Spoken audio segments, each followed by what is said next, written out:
Everyone's talking about the Summorum Pontificum pilgrimage, which is happening right now today. There's a big conference.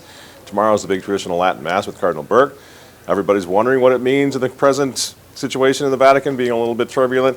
Tell you what we're going to do. We're going to walk around Rome and talk about this and see if we can reach a huge consensus among the clans of the world why what's happening tomorrow, is one of the most important things that's happened in 10 years in the Church. Good? Let's take a walk.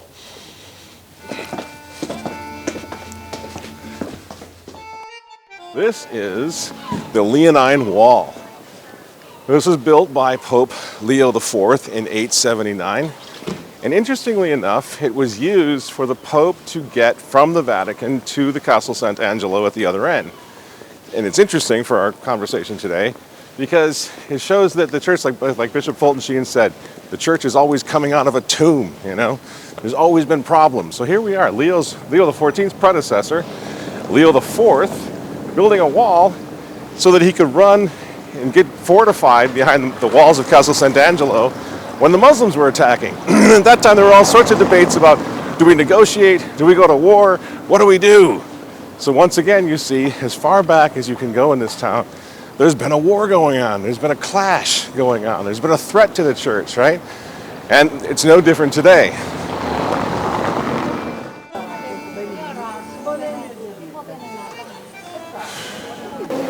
This is the Sala Stampa della Santa Sede. Okay, the Holy See press office. And it's interesting because whenever we refer to Francis or Leo as the Holy Father, people say, well, especially in Francis's case, how dare you call him holy? Well, this is an example. It simply is a title. This is the Holy See.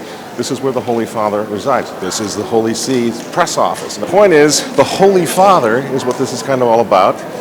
And the virtues of the Holy Father doesn't matter. That's the title. So I think it's interesting for our discussion today because the Church has one Pope. The Pope of the present is Leo XIV. Whether you like him or not doesn't matter. He is the Pope. You don't get to run away and get a new one. You can't just say he's not our Pope and just go off and start your own church. This is the reality in God's providence. Pope Leo is the Pope. And so we as Catholics are left to figure out good, bad, middle, and in between. What do we do with the Holy Father other than obviously pray for him? He's the Holy Father. You don't get another one. You can't vote him out. So you got to deal with what we have. And right now what we have is Pope Leo XIV.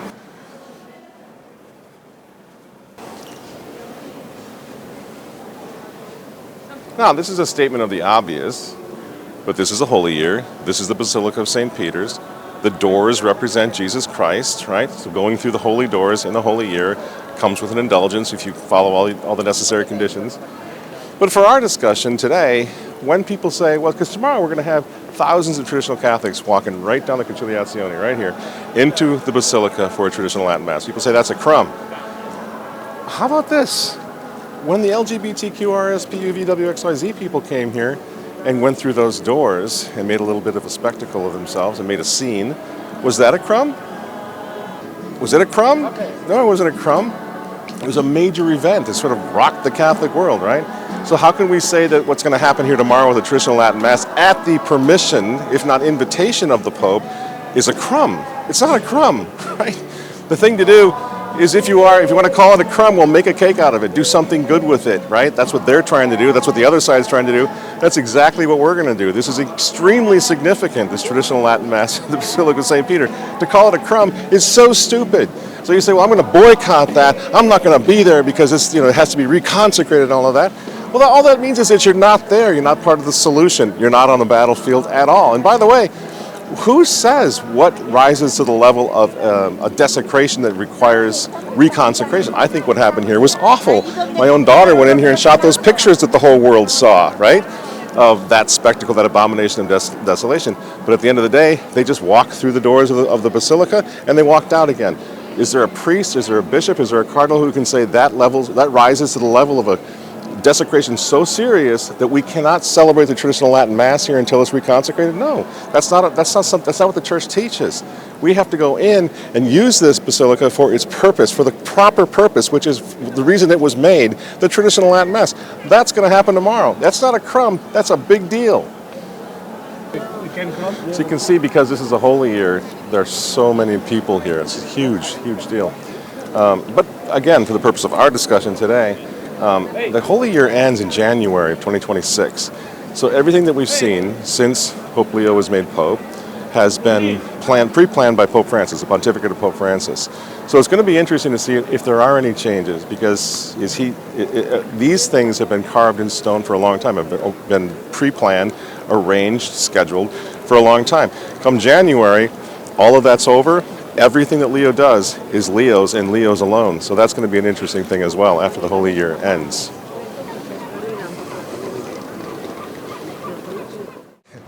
There's like this war between good and evil going on throughout the whole world right now, over the Catholic Church especially.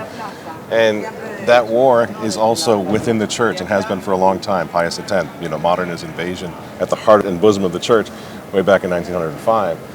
So when you have, for example, the LGBT crowd come in and then the traditional Catholics come in a few weeks later, there's a war. This isn't like mutual respect and coexistence. There's a war over our buildings, like it or not. And if we simply absent ourselves, if we decide we're not going to be, as I just said, we're not going to be a part of it, all we do is make sure that we're not on the battlefield. And nobody's on a battlefield, right? So they just walk all over everything. At this point, when the LGBT thing happened, we raised holy hell objections to that because it was an abomination of desolation, as Bishop Snyder said. The war has to go on, though. You don't just say, hey, you guys got in, you got into our buildings, and so we're going home, and leave. What kind of a soldier does that? This is a war. It has nothing to do with refusing to stand up and object when terrible things, when abominations happen, but we have to be here. We have to occupy the space, and there are people in this town. This is the one thing, man, I wish people could, maybe at home could sort of figure out that it works on a different level in this town. So there are good people in the Vatican. I wish I could share that with you because I've met so many of them. There are so many good people in the Vatican. We just saw Cardinal Sarah today come to the Pax Liturgical Conference. Well, everybody in this town knows what that means when Cardinal Sarah lends the weight of his reputation to a major traditional Catholic conference. So that's just one little example. Tomorrow we're going to have a massive example with the Traditional Latin Mass. A little example of the fact that there are good people, friends. Don't lose hope. Don't give up on these buildings. Don't give up on this town. This is our town. This is the center of Christianity. Don't walk away from it. Don't just leave it unguarded and say, yeah, man, we're just going to take off and do our own little thing and let the barbarians just rush in and take it all over. No way. There's a fight, and there's a fight that has purpose. We'll show you in a minute. There's a fight that has purpose. There are good people, strong people in the Vatican who are fighting. We need to stand with them.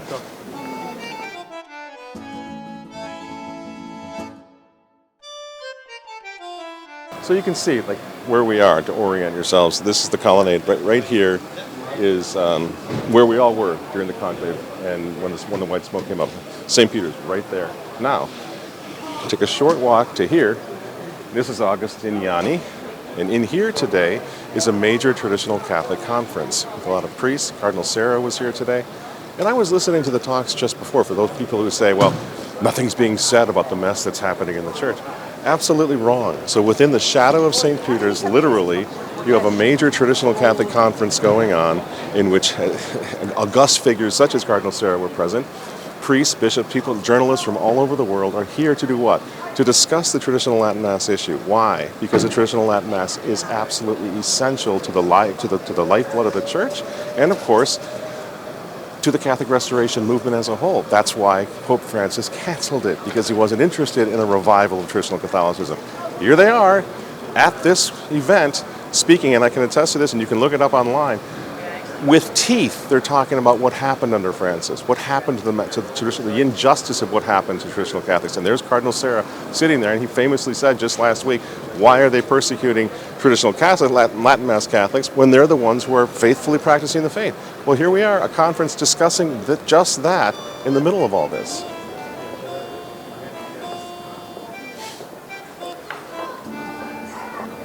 So I think another thing that would be an interesting point is this whole idea of strategy. We have to have strategy. Everybody's got strategy, and depending on what levels you're at, you have a different strategy.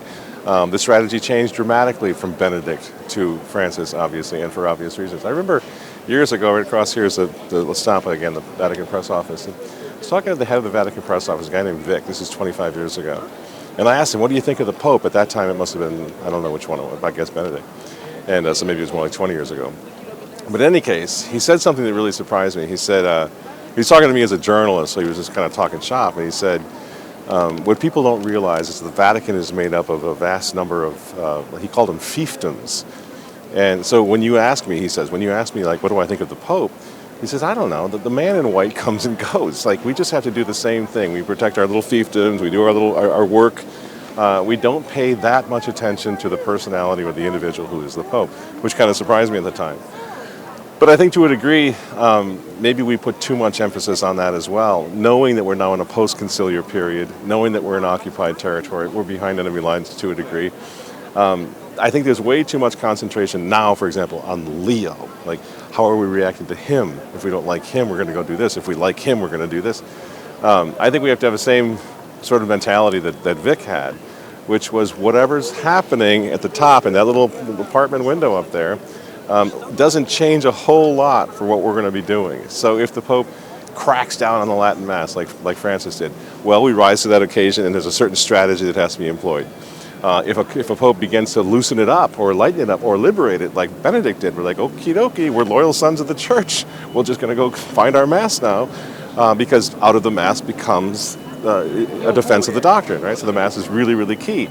So you have this weird moment now where Leo is doing blessing ice cubes on the one hand, saying very prayerful and Christocentric things a lot of the time, and then for some reason doesn't stop the LGBT abomination that would happen here, and then for some reason personally gives permission to have the traditional Latin Mass come back to this cathedral. So what you see, obviously, again, is this clash going on, this tug of war going on between progressives and more tradition-minded people. So I would say we need to hone our strategy with a certain knowledge of what goes on here and how it all works, because we really don't know. Over in America, it's easy. This is not American electoral politics where you can just elect a new guy. You have to deal with the one that you have right now. So I would say for traditional Catholics, it's really, really important to understand that whatever they serve up, whatever we can do, whatever space is provided, we need to occupy it. That's not saying the war is over. Never have said that. I was standing right up there on this colonnade when I said the revolution goes on. What did you think? It wouldn't? That was at the conclave, right after the conclave. Strategy is huge. So some people say, well, Cardinal Burke, he needs to do more, and I always say, man, for somebody at his level, at the very top of the church, a cardinal of the Catholic Church, and a very conservative one, certainly by the standards here in this town, the slightest little thing that he says or does has a ripple effect all throughout the church, and he knows that. So he's not able to do like the Mike Matt impression and go out there and really be critical of some of the things that are happening, and nor do we want him to. We want him to be in a very dignified and powerful position where the little things that he does, simply showing up for something, coming to this basilica and offering a traditional Latin Mass, that's not a little thing, that's huge. We may think it is, well, who cares, just another Mass. I got a Mass all the time at home that's like that.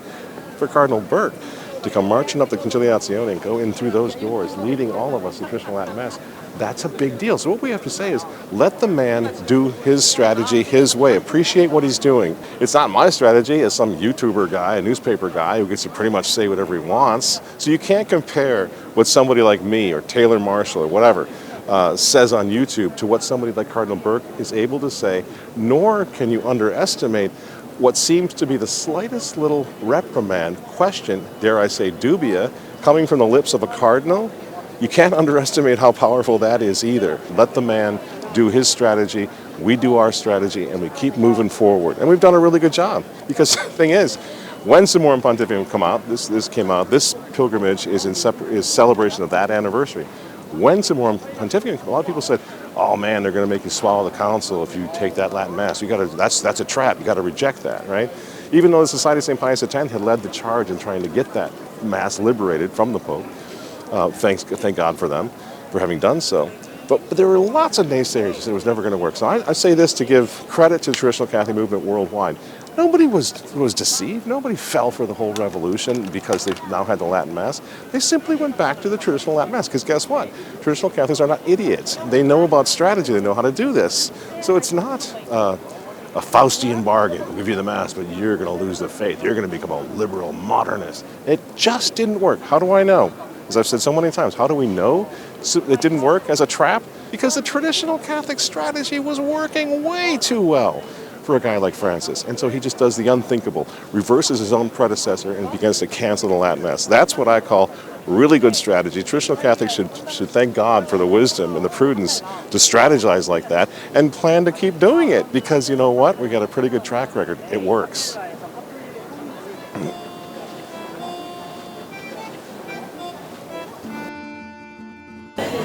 We really have to be serious about taking the Catholic approach to everything that's going on. I mean, the head of the Catholic Church is our Lord and Savior Jesus Christ. Grazie. It certainly is not the Pope. The Pope is the vicar, but he's not the head of the Church. Jesus is the head of the Church. And so in that sense, we have to take a very Christocentric view of all this, not a political view of this. We have to understand what's at stake. Bishop Schneider likes to use the example of the father, like a very bad father, a drunk, an alcoholic, abusive father. You don't just throw him out. You know, you have to try to talk to him, you have to correct him, even publicly, so your younger siblings are not, tainted or scandalized. But then you got to pray for him. And this is what's I think been missing. We don't respond to this with anger. We don't respond with rage. We understand that the reason there is this revolution in the papacy, which there is in the church, is because the devil still hasn't won. He has not accomplished this. He's still working. There's a war going on. And in the meantime, there are so many priests, so many good bishops, so many cardinals who are in the church fighting and praying. We cannot give up on this. We cannot give up on this. I always think of it as the priests that we do have. And there are lots. There are tens of thousands, even in the Novus Ordo. We had 5 bishops at the Catholic Identity Conference. These are men who are fighting and who are trying. And we have to look at them, especially our priests, the good priests that we have. We have to look at them as the priests who, the night before the battle in a crusade, sometimes they'd be up in the middle of the night doing what? Hearing confessions, praying the rosary, offering Mass, giving Holy Communion. Why? Because those are the things that sustain the fighters. The rosary, the Mass, the Eucharist, Jesus Christ, Our Lady, the angels. Have confidence in that, in them. The things that matter most anyway, not the papal politics. That's not why God made us, to pay attention to all the papal politics, right? So you have these great priests, and I'm so honored to know a lot of them, and bishops and cardinals, who are giving us these all-important sacraments, arming the crusaders, making them feel invincible the next day. Why? Because their soul is ready for war. That's how we have to look at this. Don't give up on it. Don't give up on it. And look at yourself as crusaders who have a war, who will fight. And you need to win some battles before you're ever going to win the war. And what was happening with the Samoan Pontifical Pilgrimage, that's a battle. We're going to win it. We're going to go out tomorrow and we're going to do it. We're going to win it. And the whole world will see that in God's name, in the name of Jesus Christ the King, a battle was just won. So that's what has to happen. Oh, we've got to go check it. I mean, the thing is, the vast majority of traditional Catholics around the world are excited about this and thrilled by this. So am I, so excited about it. I can't imagine for the very few naysayers who are kind of grumbling about this, the sort of Debbie Downer types, can't imagine why they would be, but I guess the question would be, what do you have to lose? This is great, let's see what happens. It's going to be a major event tomorrow in favor of traditional Catholicism. What do you have to lose? Just live a little, let yourself be excited about it, pray for the success of this thing. Ask Our Lady to, cast her mantle over the whole thing so something beautiful and wonderful can happen, because that certainly is the way it looks right now. I'm Michael Mack, coming to you from Rome. God bless you all, and make sure to check in tomorrow for the great big Summorum Pontificum Pilgrimage, the most important traditional Latin Mass since Traditionalist We'll see you then.